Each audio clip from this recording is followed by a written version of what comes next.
First of all, it's nice to see you all, guys. Very happy to see all the people who are enrolled to see this special digital forensic webinar. I want to take 5 minutes from your time to explain who are Multipoint for those who don't know us, and then we go to Hamid and Mark to see the real Exterro tool. Okay, so I'll do it fast. Multipoint Group, international Israeli value-added distributor of cybersecurity services.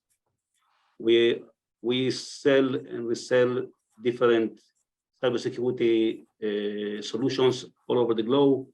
We're branched in Israel, Greece, in Dubai, and in Turkey, and we are now jumping now to digital forensic special services, starting with Exterro.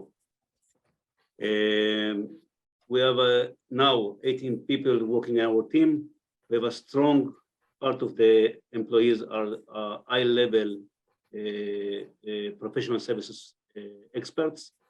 So we give the added value of service as a high-level professional services to all the services we sell all over. This is for now the 3 or 4, 5 minutes I want to spend from your expensive time about Multipoint. So I pass the microphone to Hamid and Mark, and we start from here. Okay. Thank you very much, and we go on.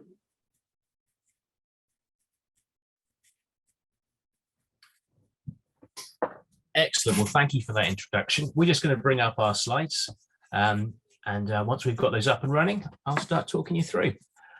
Okay, so my name is Mark Hassett. I'm here with my colleague Hamid, and we're going to be going through the entire range of the Exterro product, all the products that we have.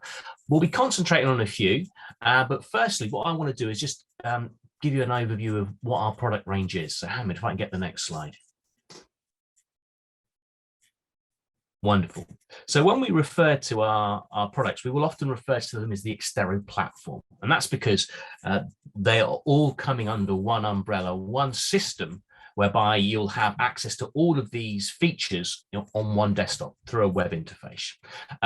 Now, as you can see here, we cover a very, very broad range, but it's sort of broken down into 4 pillars. So that is e-discovery, cybersecurity, compliance, privacy, and digital forensics, which you're going to be concentrating on quite considerably. So we can just jump on to the next one here. Okay, now this is a question, or these are a series of questions that we ask all of our potential customers.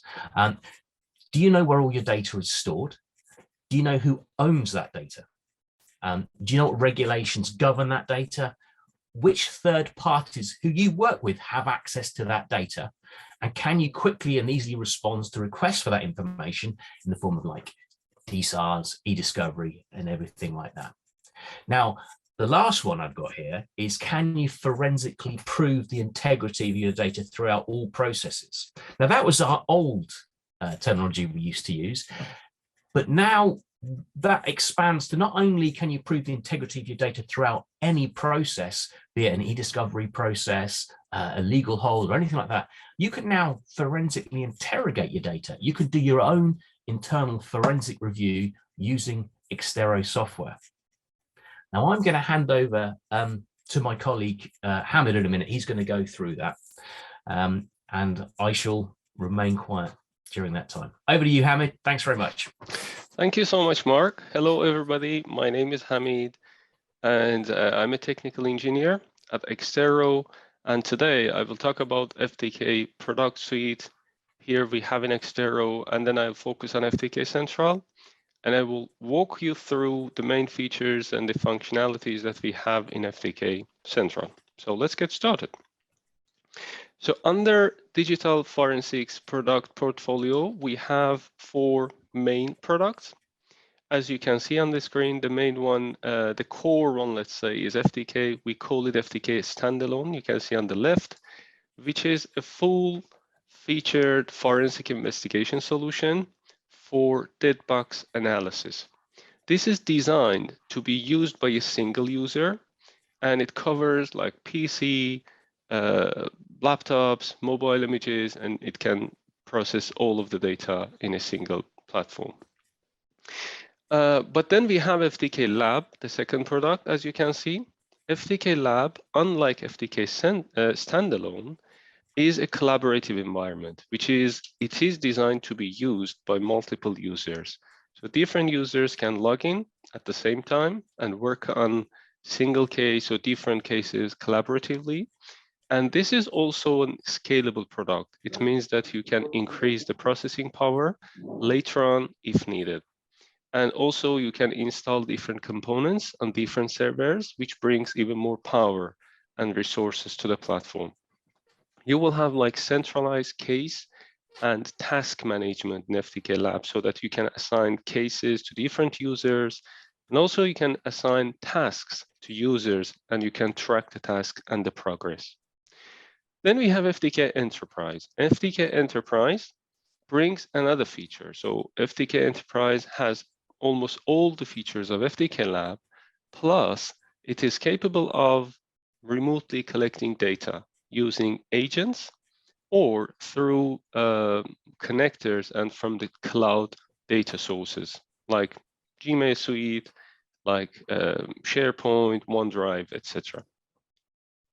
And finally, we have FTK Central. So FTK Central, as you can see, is a web-based forensic investigation platform.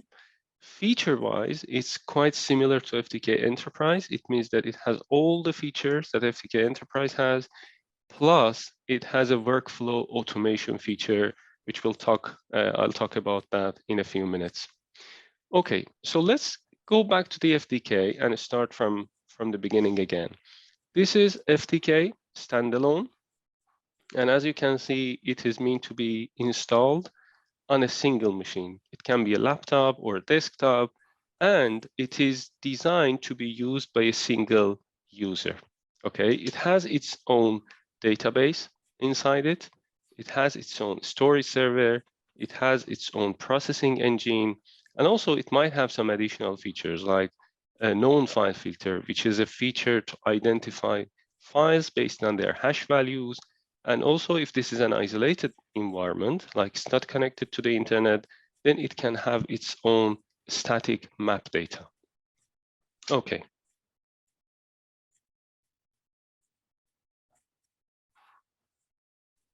Sorry, so FTK standalone is, as I mentioned, designed to be used by a single user. But usually we would like to have a collaborative environment, right? Then FTK Labs comes into the picture. So we have FTK Lab, and as you can see on the left, we have more than one user, which is capable of connecting to the database and the storage and work with the cases. And also, if you can see in the middle, now the database component has its own server. And also the storage, we will have a centralized storage server, okay? And on the top, if you can see, we have distributed processing engines. It means that we will have more than one engine, which brings more power. And then you can process more data in relatively shorter amount of time. So in this environment, we have another component called DPM or Processing Manager, which receives the tasks from the investigators, from the users, and distributes the tasks among the available processing engines. And then you might have some additional servers here as well.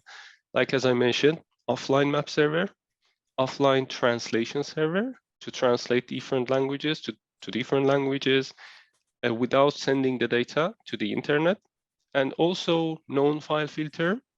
And finally, AI server for image analysis, like identifying faces or like objects in the videos or images.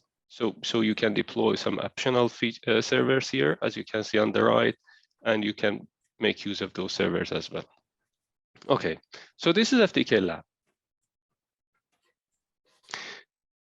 Then we have FTK Enterprise, okay? So FTK Enterprise, up until here, is quite similar to the FTK Lab. But then, in FTK Lab, you can increase the processing power, as you can see.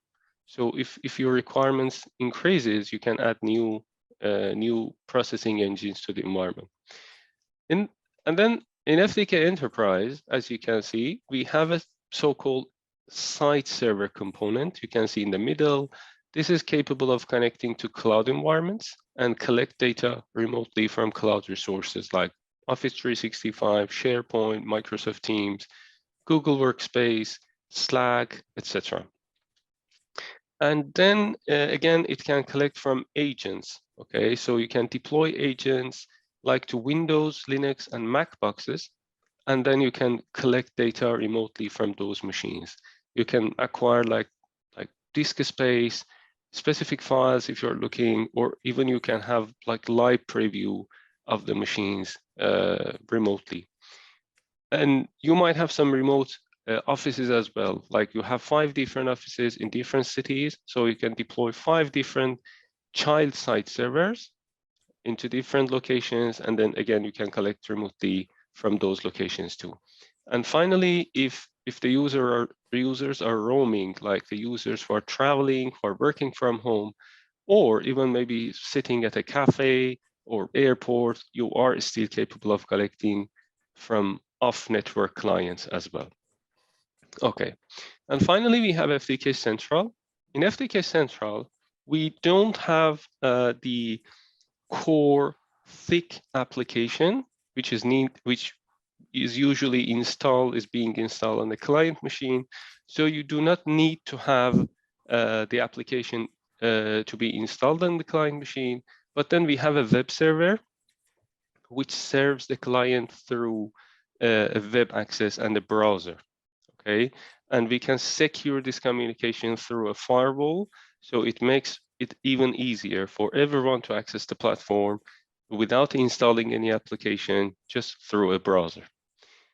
Okay, and so if you need to have like both user interfaces, both FTK Enterprise, thick application, as well as the web interface, we can mix these 2 products and combine the features of 2 products in a single platform, okay? Or if you are not interested in remote collections, we can mix FTK Lab and FTK Central, so we can have both user interfaces and also web-based user interfaces. Okay, just to make things a bit clear in terms of implementation, we are quite flexible. We can install all these components on a single machine, which is usually not the case because you want to make more use of your resources, right? So you can install different components on different machines. It can be physical or virtual machines, or even you can install them on a cloud environment. Okay, so we are installing them on Azure or AWS, and that it brings even more flexibility or ease of connectivity. Okay, just a couple more slides about FTK Central. Let's now focus on FTK Central, and then we will jump into the live demo. So as I mentioned, FTK Central is a collaborative web-based platform, so users can access it easily through a web browser. No need to install any application, so you do not need to give your clients a powerful laptop or desktop. They can even use a tablet and open a browser, and there they go. They will have the full-blown forensic investigation platform right there. It doesn't require any training. With minimal training, your reviewers will start working with the data very easily. And finally, as I mentioned, it brings the ease of access because the only thing that they need to run is a browser. Okay, it supports extensive range of data types like mobile images, as you can see on the screen, desktop images, laptop images, all are supported. And you can have all the data collected from the cloud, from the agents, or imported manually in a single repository. It is remarkably fast, and it is due to the next point because it is limitless scalable. So you can add new resources and you can install new processing engines and make your environment more powerful. And finally, it has workflow automation feature. So as you can see on the screen, you can use like drag and drop and automate like case creation, user assignment, evidence processing, running keyword search, tagging item, exporting data, and also remote data collection can all be automated through a drag and drop feature. So no scripting feature is required here, and everyone can use it very easily, which significantly saves time and resources for you. And finally, we have out-of-box integration for CM and SOAR solutions. So you can like integrate the solution with, like, for example, Palo Alto SOAR, and like trigger incident response activities and actions through your existing platform. Okay. So let's dive into the live demo. I have actually my lab ready here. So let me go back to my lab. This is my lab environment, as you can see here. And I have logged in. As you can see, I'm using a browser to log into my FTK Central interface. And we have some main sections here like case list, data sources, etc. So actually, before starting this, let me just create an image. You might be familiar with my FTK imager application. I just want to bring some data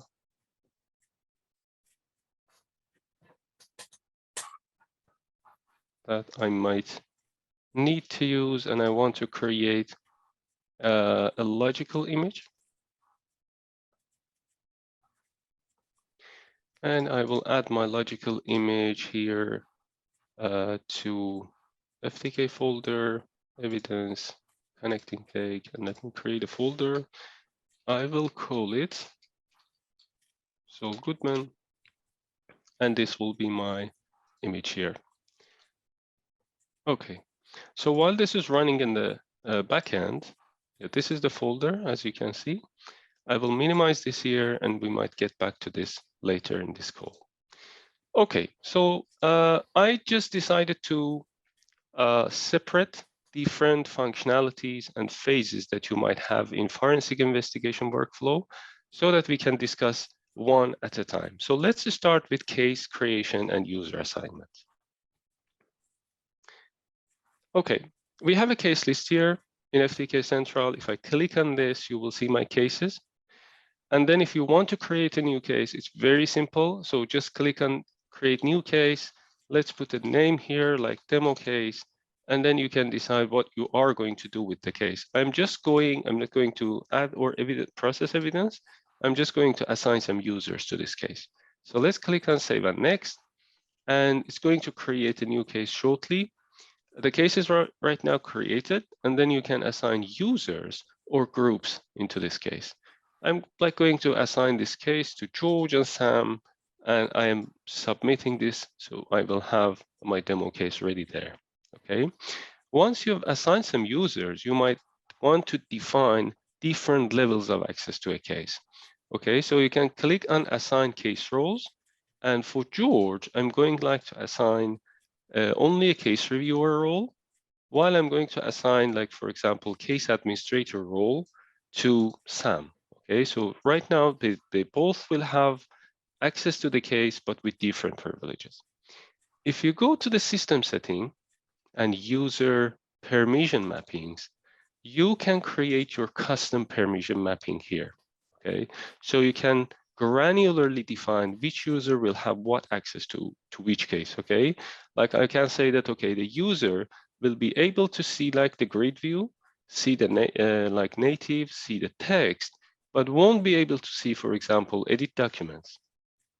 Okay, like they can create assign tags, view tags, assign tags, but they won't be able to manage tags. So you can granularly define a user role and assign to your cases and users. Okay. Next topic, data capture. Now that I've created my case, I'm going to the case list again, and I want to add some data here. So I'm clicking here, add evidence. So the data can be imported manually from the images that you've collected, like from FTK Imager, like the other third-party tools like Celebrite, different imaging applications. You can simply click here and add your evidence here. So I'm going to click here and picking my Windows 10 image, and I'm simply adding to the case. Okay, now the data is here and it's ready to be processed.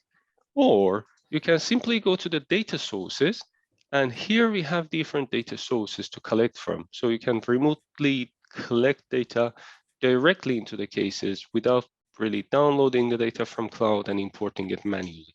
So as you can see, we have computers, and I have like some Windows machines here, like a Linux box here, and I can collect data from them directly.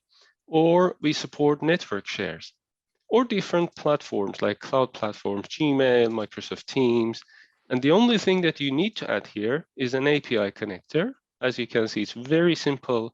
And once you've added it here, you will be able to collect data. Okay, so let me go to the collection. So now that you have the connectors, you can create some collection tasks here. As you can see, I have some. And before this call, I've collected from Office 365 and also Microsoft Teams. I've added them into the cloud collections case.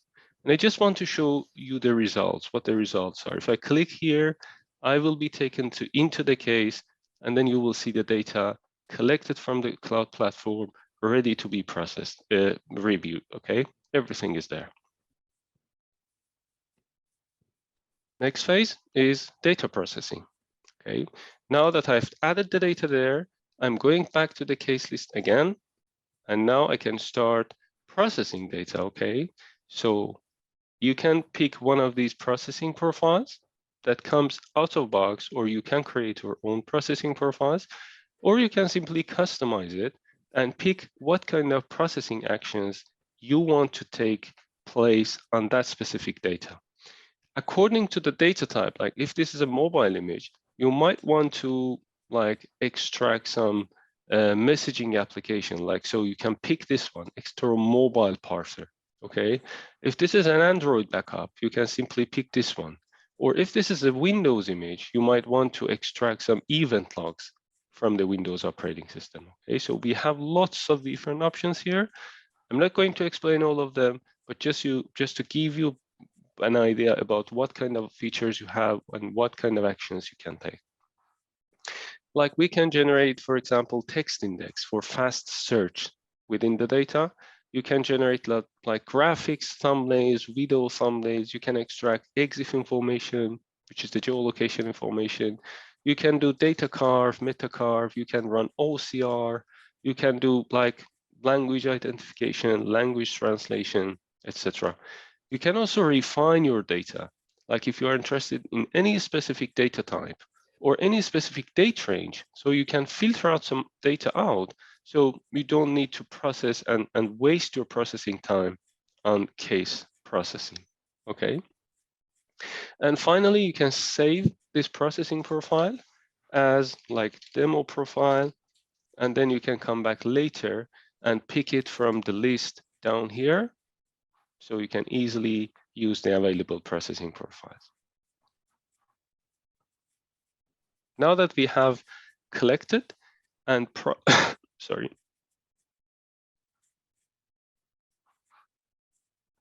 So now that I have collected the data and processed the data, now it's time to review data. Okay, so again, I'm going to the cases.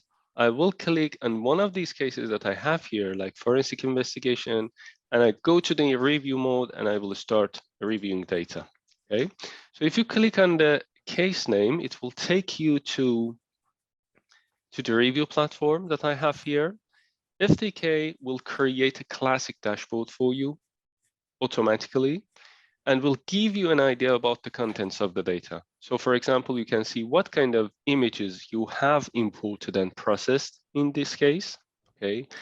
Categories of the files that we have in the case, different messaging applications extracted from this mobile image, and also different languages that we have in the case. So in the first glance, I can see that we have some Russian data there, okay, or German data there. So we might need some kind of translation here, okay? And also a zoomable map view so that you can see what kind of data are captured from what geolocation, geological places. So you can zoom here and see the data there. With some other information that we have here, and also then you can create your own custom dashboards, as I have already created one here, and I have added some widgets here, so you can add new widgets here, what you want to see in the dashboard. Like I have created 3 different dashboards, one for email data, the other one for like review progress, like the labels, the bookmarks, the reviewed items, etc. And also a case review, which gives me in the first 30 seconds an idea about the case that I'm going to maybe process it and review it for a couple of days. So this is also very important because like if you are going to investigate an employee who is employed like in 2023, you might simply dismiss this evidence because, as you can see, there's no evidence related to 2023, okay? So this will give you a very easy overview so that you can see what data you have in your case. And finally, once we are done with the dashboard, you can click on the Enter Review button and you will be taken into the case. The logic is very simple. You have the items here in the list, you will click on any of them, and you will see the contents in the near native mode in the review pane. Very easy. Okay, so next phase is keyword search and filtering. So you might want to narrow down the available items to some more meaningful data. Okay, so we have some filtering features here. If I jump back to my lab environment, we have a filtering section here for different items, like you can filter out your labels, file categories. You can filter out the emails, like mobile data, document contents,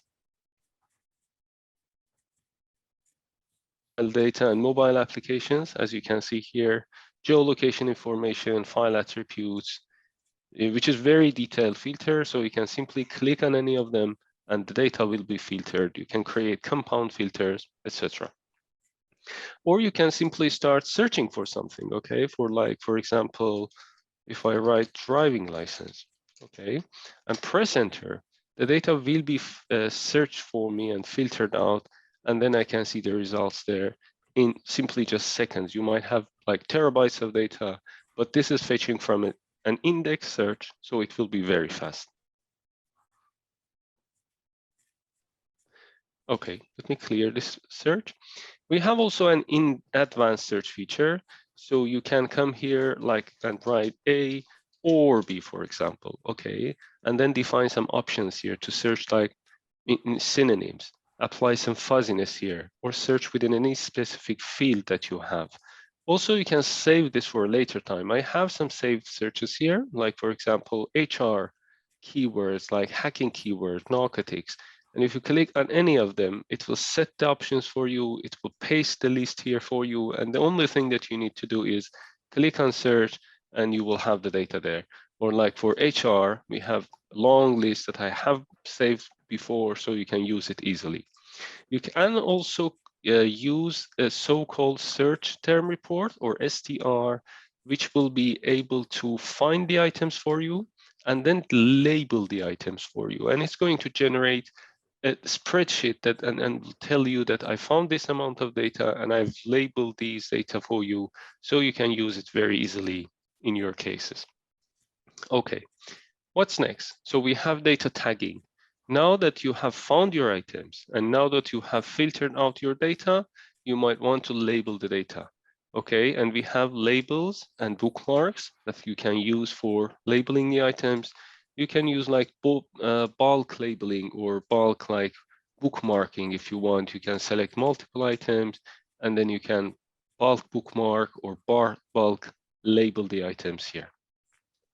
Okay, amazing. Next section is review process management, which is again very important. Because as I mentioned, FTK Central is a multi-user platform, so different reviewers and different users might work with your data, and each reviewer might have different method of reviewing the data and generating reports, which will make your task a bit hard to accumulate the results into a single report. Okay, so FTK Central provides you some features that you can make the tasks much easier. Okay, first of all, if I go back to the case list, we have a so-called batch administration features, which you can use to create groups or batches of the files and assign them to users to review the data. For instance, for the same forensic investigation case, as you can see, I have created 3 batches. This one is for health documents, and I have assigned it to Alice. There are 251 items, and I have set a due date for her to finish this review. Okay, and I can see that she has started, it's in progress, and she has maybe completed maybe 10% of it. Okay, and then the other one is for financial documents, and it has like 1,000 items in it, and it is assigned to George, and we have a due date for that as well, and that's also in progress. But the other one is for IT materials, and it is assigned to David, but he has not started yet. Okay, so you can also go to the dashboard view and have a better visual understanding about the progress. So you can see the user's progress and also the batches status. And if you have like 10 or 20 different batches, it will be even more meaningful and helpful for you to understand the progress as well. And then here you will see the individual items and the activities that the users have done. Okay, so you can create batches very easily. Like if you want to create, for instance, I have a review pending items here, which is around 2,000 items. I can say that divide them among these 3 users. Okay, and if I click save, it will divide those 2,000 items, and it will be like 600 and something items per user, and it will automatically assign them to users so that users can log into their environment and start using and reviewing the data. For instance, if I log in here as Alice, okay. First of all, as you can see, Alice now has very limited access to different sections. Like Alice does not have access to data sources, as you can see. This is a different login. The other one is for admin, but this one from a different browser, I've logged in with Alice username, okay? And if she clicks on case list, she will has access only to some specific cases, not all of the cases, okay? And again, for this forensic investigation, if she clicks on batch review, she will be presented with these 251 items that we just saw here, okay? And where she will enter the review mode, okay, she will be able to see only those 251 items, and then she will be able to review the items, okay? So the batch administration is a wonderful feature that will help you to manage the process of the review and assign the tasks and review items to different users. One other feature, which is also, again, very important, is the coding panel feature. If I go into my case, so let's say that I want to like review these documents, for example, this one. When reviewing documents, you can bring in a so-called coding panel page here. Okay, so I can create different coding panels and assign to different users. Okay, so let's pick, for example, this review assistant one that I've created. And this is actually a questionnaire that you can create and assign to the users and cases. So I have asked the reviewers to fill this form whenever they are going through the items, whenever they are reviewing the items. For instance, I will come here and I will say that, okay, this seems to be suspicious. So let's pick this label. And also this seems to be like computer stuff. So let's pick this option as well, okay? And who is this related to? Okay, this is related to Andy Zipper and also like Philip, okay? These are my suspects. So you can customize this. Not only you can customize this list, but also you can create from scratch. So from the empty the blank page, so you can add whatever you want, okay? So this is called coding panel. And my verdict here would be that, okay, so this requires some further analysis. This requires like OCR and SME review. And you might also want to add some comments here, okay? And you can save the settings and go to the next item. And it will automatically bring the other one. Okay, let's check this one. I will say that, okay, this is not relevant. And I can say that, yeah, okay, this can be simply dismissed. And as you can see, I have already assigned some shortcuts as well. Like for instance, if I want to pick this one, I can simply click on Shift B, press Shift B, and this will bring lots of ease and convenience for the reviewers to deal with the review process. Okay, so if I click on the configure here, I will be taken to the coding panel page. And as you can see, you can create whatever you want. Okay, so you can like go to the custom fields and create a new custom fields for custom field. For example, responsiveness. Okay, and this will be like a checkbox. Let's save this. And this is the responsiveness. I'm going to add two options to this. The first one is responsive, and the other one is like unresponsive. Okay. And I'm going to save this and adding this to my coding panel. So it will be added to the end. And now if I go to the coding panel again, I will have this field and I will ask the reviewers to fill that form as well. Okay. Finally, we have data export and report generation. Sorry, Mark, I'm wrapping up. I know. That's all right. So data export and report generation.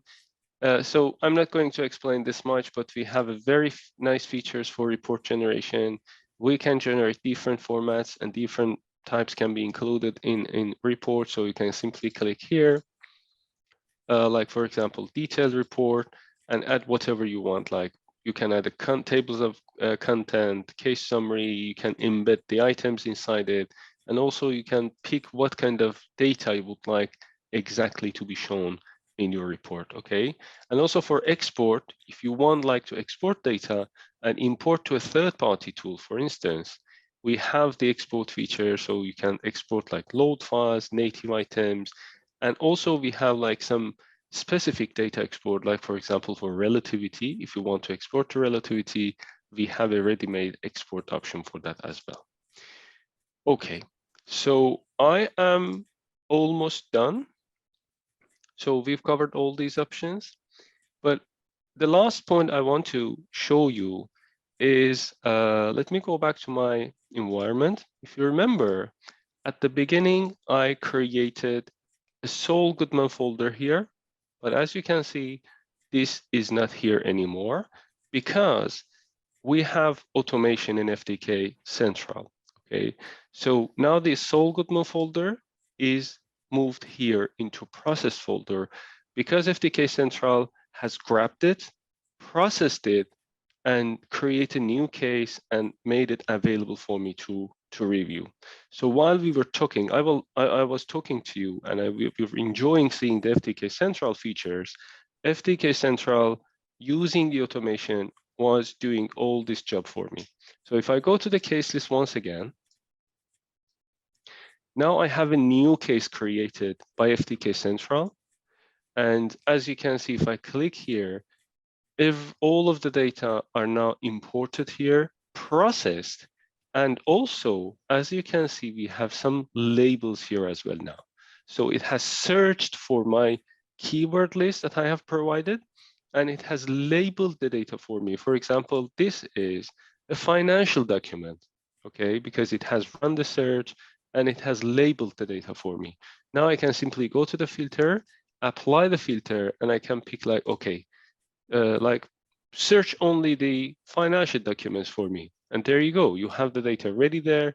So you can run OCR, for example, extract the text from graphics, and everything will be ready for you to start. You don't really need to go again, all do the manual jobs of processing, adding, importing, searching, filtering, and everything is there. And now the data is there, ready for you to use. So with automation, even without opening the case, you can run the keyword search, you can apply the taggings, and the data will be ready for you to start the preview. Okay, I'm done with the forensics section. If you have any questions, feel free to ask, and I will be happy to answer in the Q&A section. Back to you, Mark. Okay, if you want to give me control of the screen, and I will then share my screen. Just bear with me a moment. Okay, guys, it was great. I think we saw a lot of interesting things that we can do with this special tool. I hope all of the guys here, all the people who are with us, enjoy and learn and see more things, new things. And I expect all of you to send our email or something with questions. If you have any doubt and some idea how to proceed, how to use this tool with your customers or with your specific companies, we were ready to answer and see how can we assist. We are Multipoint. All of you have our details. So thank you very much for being with us, and see you in the next meeting. Well, actually, I've got a little bit more to show if people would like to stick around. Oh, great. Yeah. What Hamid's just shown us is a fantastic forensics tool. It's great for working out the granularity of data and looking at the data. But what I'm going to show you now is something a little bit different, which is our smart data inventory system. Now, the 2020 privacy landscape, there's so many laws and regulations that you have to take into account when you're transferring data, moving data, or even analyzing data, as we've just been shown. I've got a few of those up on the screen here. We've got the global laws, and just USA alone, you can see how many different regulations there are there. Now, I could just change my screen. So we on to the next one. So here's some very brief numbers on privacy. There are 38 laws with active enforcement, i.e. they will actually send people in to have a look to make sure you are compliant with those laws. And those laws are enforced in 68 different countries. Okay. There's something called TOM, and that's basically when you share financial data. And that's required in 118 countries. ROPA, and that's a request of processing activity. That is required in 52 countries, and ROPA is prescribed in 47 countries. So it's a very good chance that that number 52 is going to start increasing, getting larger. And these are things you need to take into account when you're holding data, when you're processing data, and when you're sharing data. Okay. So what are the challenges? Well, it's extremely time-consuming and complicated, resource-intensive. It's difficult to keep up to date, and there's a lot of regulations to track. And this is what I'm going to show you now with our smart data inventory tool. Okay, so smart data inventory, if you just bear with me whilst I call up my screen. In fact, what I will do, I'll go about it a slightly different way, and I will go to the Exterro platform. Hopefully you can see that on the screen now. So this is the Exterro platform. This is what I was talking about at the very beginning of the presentation. We've put everything in one place, and we have a new tool. I'm going to specifically show that tool now. If I can just get this out of the way. There we go. And that is smart data inventory, this particular one here. I'm going to click in, go and have a quick look at the dashboard. Now, Hamid is showing you some pretty nice dashboards. I've got to say, I think this is the nicest dashboard we've got. Mainly because I'm a big fan of James Bond films, and I feel that this looks like something you'd see in a James Bond film. We've got a world map, we've got arrows going everywhere. What does all this mean? Well, this is the way that you would track data within your organization to work out where it's going, who has that visualization of it, and which regulations are triggered by it. So, for example, here is all the processing activity. Remember I mentioned ROPA earlier? Well, this is when your company says, okay, we're going to share some marketing data that we've got with a firm that makes t-shirts, and they're going to provide the t-shirts to our clients. There we go. That's what we're going to do. Okay, but you need to take into account what information are you sharing with that company? Where's that information come from? How are you sharing it with them? And what regulations is it going to cover? So that's the actual records of processing activity. That pie chart there is interactive, so I can click on those, and I will in a minute, and it'll take me straight to one of the processing activities.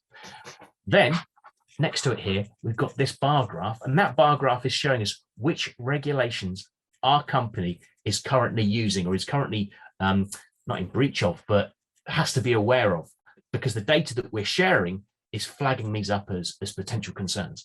And you can see we've got a lot of them along the screen here.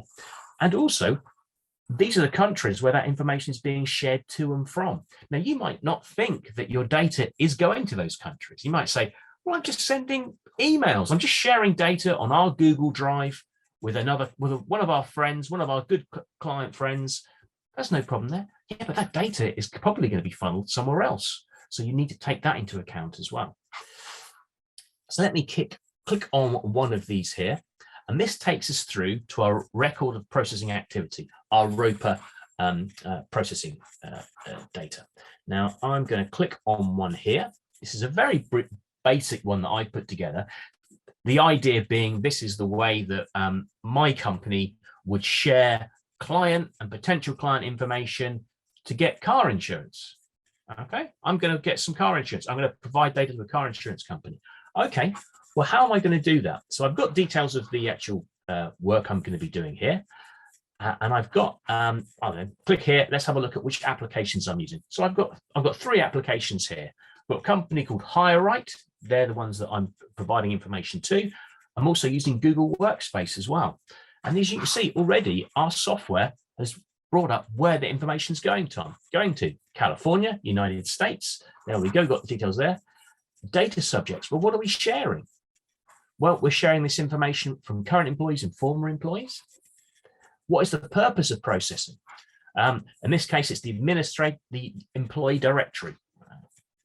So we're just updating our company records, basically. And then we start going into more details about where that information is coming to and from. So the Google Workspace, where's it going from? It's going from Google Workspace to HireRight. And these are things you probably wouldn't have even considered. So if somebody was to come and knock on your door and say, well, where are you sharing your data? How are you sharing your data? How do we know it's safe for our clients or our customers? You can say, no problem. I've got it all here in this record that I've generated because I said I'm going to share information. And I could also have a look at that data flow. So this is a graph that's created by our system just by you putting information where you're sharing it from and where you're sharing it to. So I can see it's got current employees, former employees, it's going via Google Mail, and the information is going to be updating our employees and staff. It's a visualization. It immediately comes up on the screen so you can keep a track of it. And it will also register something we call personally identifiable information. So this is one aspect. Where is my data going from and to?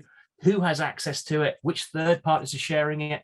And also, what regulations do I need to be aware of? Well, SDI will do all that for you.